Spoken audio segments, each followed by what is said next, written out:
The Welshpool area is waking up to a slower pace of traffic this morning as Wales introduces its new 20-mile-per-hour speed limits.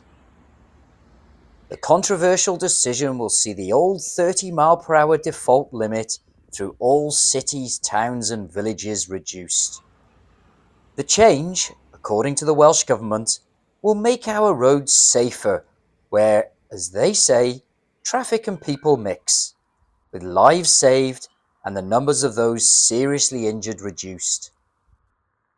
Wales is one of the first countries in the world to introduce such a measure, but with a price tag of £30 million plus, it has drawn fierce opposition. I don't think that this approach is right, and that's why I voted against this legislation, because it's a blanket approach. And I think this legislation might be suitable for cities in other parts of Wales, but not in rural Wales, where many 30s will move to 20, and that won't just be appropriate.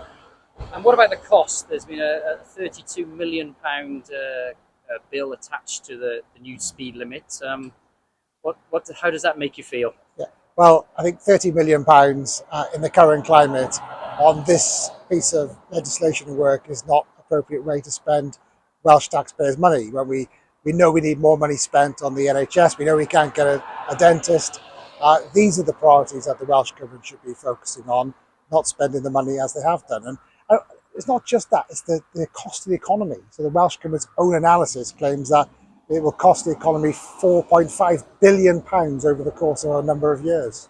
So what approach would you like to have seen in terms of tackling speed through towns, villages and cities? So I've often tried to get 13-hour speed limits reduced to 20.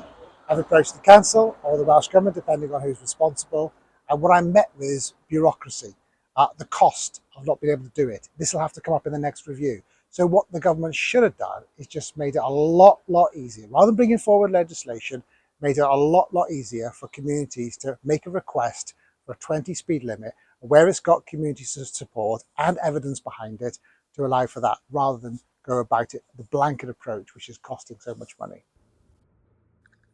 The minister responsible, Lee Waters, told angry Radio Wales callers last week that not only will it improve the environment by encouraging more people to walk or cycle, he claimed that £100 million a year would be saved by the Welsh NHS.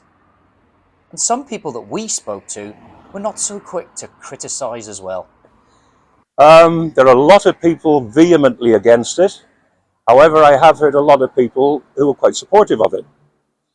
My personal feeling is it doesn't really affect me that much because I'm retired. I'm never really in a rush to get anywhere. So, and I find with the main street being so busy, you barely get above 20 miles going up here anyway. I would like to see more enforcement of any speed limit on certain areas of the town, such as Green Bank, Red Bank, Brook Street, or the back road as we know it, where vehicles come flying down there sometimes. So there needs to be better enforcement. But I also feel, this new legislation, if the 20-mile-an-hour limit saves one child or pensioner or anybody else's life on the roads in Wales, then so be it. It's a good thing. But to confuse matters, some roads will be exempt from reducing their speeds. So the advice is to double check with your local council to be sure. So will 20 be plenty, or is this a step backwards for Wales? I think it's disgusting. Through the town, past the schools, yes, I agree. But these outer roads, no.